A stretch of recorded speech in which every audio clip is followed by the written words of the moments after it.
Hey, I'm Mike Ryan, and I'm leaning against my Freightliner Pikes Peak Hill Climb race truck. This will be our 17th year racing Pikes Peak in a semi-truck. Check out ppihc.com. We're going to run on June 29th, I think it is, 2014, and we're here at the Mid-America Truck Show with it. We've got it on display.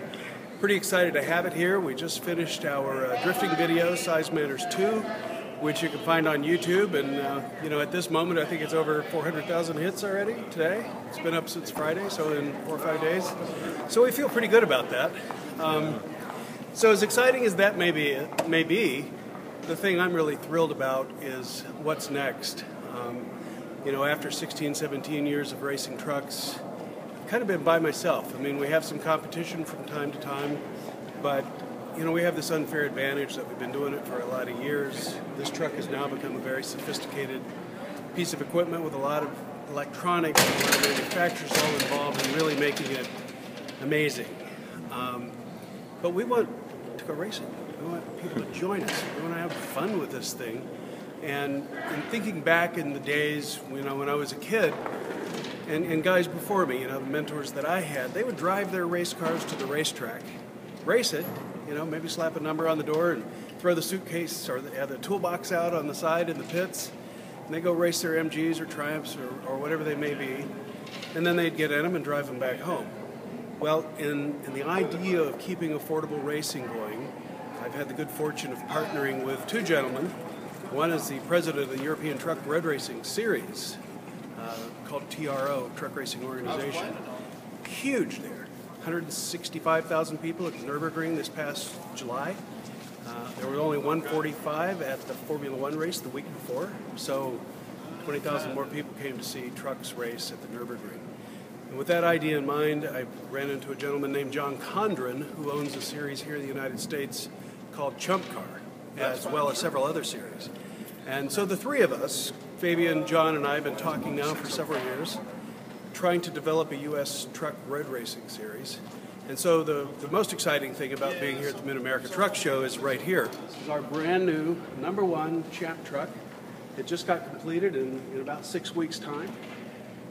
But that is a virtually bone stock 2006 Freightliner Columbia. That was I believe it was a Penske Fleet return truck with 600,000 or 700,000 miles on it. So you may not think of that as a race vehicle in the common sense of race vehicles or common terms, but the thing that we really like about this is we're making arrangements with the manufacturers where you can buy used trucks from them anywhere in the United States where they may have a dealer. We're setting up a special deal with all the manufacturers where a champ can buy a truck at a very cheap price. As long as it's used as a race car, there's not going to be any funny business where it goes off and becomes anything else. And it gets on the track. We put a roll cage in it, a fuel cell in it, seats, seat belts, fire system, and we actually will build out the side pods. We'll put the wheel covers on. We have two different approaches to it. We have a basic truck package, which is going to be about $25,000, $30,000, where we supply the truck, we'll build it out, it'll be race ready, but it's still going to be basic. Or you can buy a finished truck that'll look just like this for around $50,000. But if you compare this to like the European Truck Racing Series, those are $500,000 a copy. $50,000 versus $500,000, but the amount of fun you're going to have in this will be just the same. Well, you think about how many Fords and Chevys and Dodges are on all the short track and the road racing courses in the United States, or even the import vehicles that have a whole bunch more than $15,000, $20,000, $25,000, even $50,000 tied up, and they're racing cars. So we hope that not just the people in the trucking industry, but people that like trucks will get out there on the track, because this is 10,000 to 12,000 pounds. I mean, you want to talk about hanging on to something and going for a ride, and you get 600 or 700 horsepower. It starts to be a pretty interesting package. You consider the tracks that we'll be running in the ChampTruck series. We'll be running at Daytona, Virginia International Raceway, Michigan International Speedway.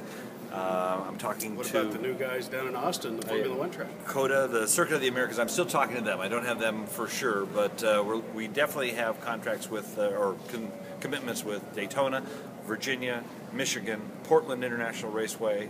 I'm talking to the folks at Las Vegas. They're very interested. California Speedway is also interested.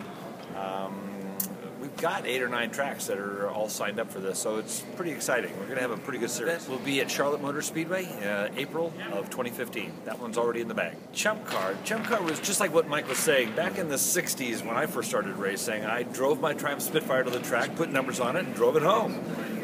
Yeah, I'm that old. Anyway, but the whole idea was in the early 2004-2006 time frame, I was running in the Trans Am series, and I realized it was costing me $5,000 just to get my car from my race shop into the trailer. By the time I put on tires and did the brakes and freshened it up, it was $5,000, and I'm going, this is stupid. It's stupid expensive. So we started ChampTruck with the premise of bring a $500 car to the race, and let's get rid of the technology. And let's see how you are when we put on a 7, 14, or 24-hour race. So we have multiple drivers sharing the cost. You get maximum seat time. We're running all the named bucket list tracks in the United States and Canada. We have over 12,000 members in the organization now in 3.5 years. We put 67 events on a year throughout Canada and the United States.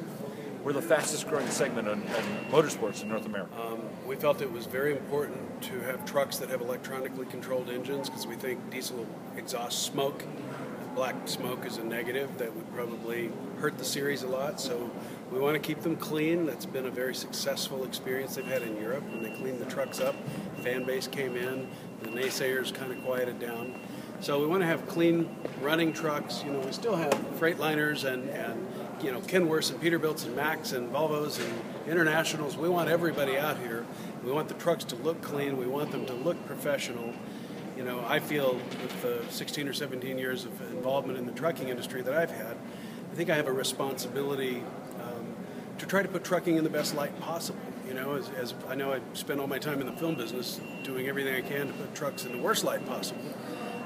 But in the real world, you know, these are hard-working folks that are the backbone of America, and we respect that and appreciate it. We invite it. We want them to be a part of us.